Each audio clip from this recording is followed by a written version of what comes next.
Hello, welcome to Imperial Truth, your source for honest and clear reporting. Here is the news for March 12, 2025.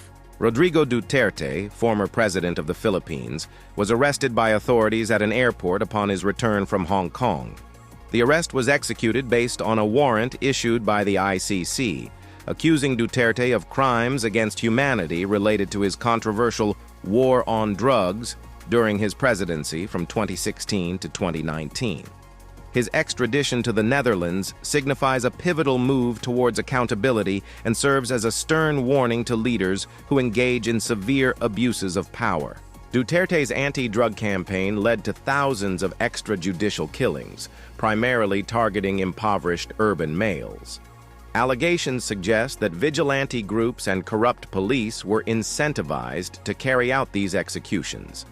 The move to arrest Duterte follows years of advocacy from human rights organizations and international bodies demanding justice. Senior officials from the United States and Ukraine convened in Saudi Arabia for extensive discussions aimed at ending the ongoing conflict with Russia.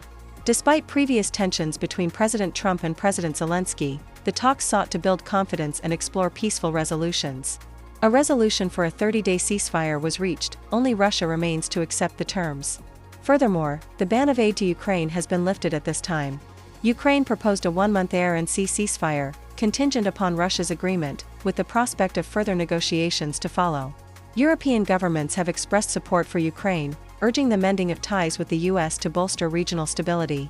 The Trump administration is optimistic about the potential for a temporary truce. In a move that has strained U.S.-Canada relations, President Donald Trump announced an additional 50% tariff on specific Canadian imports. Trump has also suggested that Canada could become the 51st state of the United States to avoid these tariffs, a proposal met with widespread criticism and rejection from Canadian officials. The economic pressure has led to a diplomatic standoff between the two longtime allies. Canadian Prime Minister Justin Trudeau condemned the tariffs, stating they aim to cripple Canada's economy to force annexation, a tactic he believes will fail. In response, Canada has announced over 150 billion Canadian dollars in retaliatory tariffs and is exploring measures to mitigate economic fallout.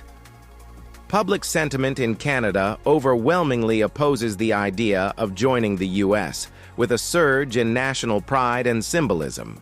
The FDA has issued an order to cease the production and distribution of compounded versions of popular weight loss medications. This decision stems from concerns over safety and efficacy, as these compounded drugs have not undergone the rigorous approval process required for standard pharmaceuticals. The FDA's action aims to protect public health by ensuring that all weight loss medications meet established safety and efficacy standards. Compounding pharmacies have been creating customized versions of these weight loss drugs, leading to variations in dosage and formulation that may pose health risks to consumers. The FDA has received multiple reports of adverse effects linked to these formulations. Consumers are advised to consult healthcare professionals before using such medications. The Ninth Circuit Court of Appeals has upheld a preliminary injunction against President Donald Trump's executive order attempting to end birthright citizenship. The court determined that the administration failed to demonstrate a likelihood of success on the merits of the case, thereby maintaining the status quo. This decision marks the second appellate court to block the executive order, reinforcing the challenges faced by the administration in altering birthright citizenship policies. The ruling underscores the judiciary's role in upholding constitutional provisions and sets the stage for potential Supreme Court involvement in this contentious issue. Legal scholars argue that altering birthright citizenship would require a constitutional amendment rather than an executive order. The White House has vowed to appeal the ruling, calling it an overreach by the judiciary. An Australian man with heart failure has become the first person to leave the hospital with a total artificial heart implanted. The patient lived with the Bivasor device for over 100 days before receiving a donor heart transplant in March, marking a significant achievement in medical science. The heart uses magnetic levitation technology to replicate natural blood flow and is designed for patients with end-stage biventricular heart failure. While the long-term goal is for recipients to live indefinitely with the device, it currently serves as a bridge until a donor heart becomes available.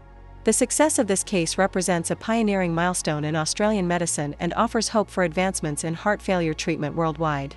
The team behind the technology is optimistic about further refinements to make artificial hearts a long-term solution. Washington, D.C. has commenced the removal of the Black Lives Matter mural located near the White House. Mayor Muriel Bowser announced that the area would be transformed as part of the city's America 250 mural project. Aiming to celebrate America's 250th birthday, the removal process is anticipated to take 6 to 8 weeks. The original mural was created in the summer of 2020 as a statement against police brutality and to criticize then-President Trump during his first term. The decision to remove it follows a bill introduced by U.S. Representative Andrew Clyde, proposing to withhold highway funds from D.C. if the plaza remained unchanged. Uganda has deployed special forces to South Sudan's capital, Juba, to support President Salva's government amid escalating tensions with First Vice President Machar. This move comes after the detention of 2 ministers and several senior military officials allied with Machar, raising fears of a potential civil war. The intervention aims to prevent a rebel advance on Juba and ensure the stability of the 2018 peace deal that ended a 5-year civil war resulting in nearly 400,000 deaths. Ugandan military chief confirmed the deployment, emphasizing strong support for President Salva and stating that any opposition against him would be considered a declaration of war against Uganda.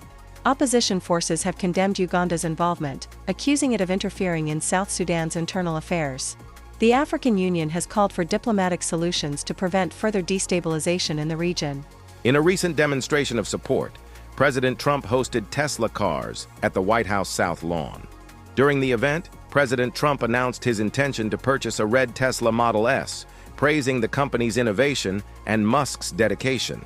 He also expressed plans to buy a Cybertruck for his granddaughter, highlighting his personal endorsement of Tesla's products. This endorsement comes as Tesla faces challenges, including a significant drop in stock value and declining sales. Following the president's public support, Tesla's shares experienced a 3.8% increase on Tuesday, partially recovering from previous losses. The administration's backing aims to bolster consumer confidence and counteract recent boycotts and protests targeting the company. Iranian President Pezeshkian has firmly rejected engaging in negotiations with the United States under coercive conditions. In a recent statement, Pezeshkian addressed President Trump, asserting, "I will not negotiate, do whatever the hell you want." This stance aligns with Supreme Leader Khamenei's consistent opposition to talks perceived as being conducted under duress. The refusal to negotiate comes amid heightened tensions with the International Atomic Energy Agency noting Iran's acceleration of uranium enrichment to near weapons-grade levels. This development follows the U.S. withdrawal from the 2015 nuclear agreement and the reimposition of sanctions, which have significantly impacted Iran's economy. President Trump's advocacy for a new nuclear deal and the pressure he is willing to impose has not deterred Iran. Thank you for watching. Please like and subscribe. You can also follow us on our other socials, links in the description box below. Thank you again.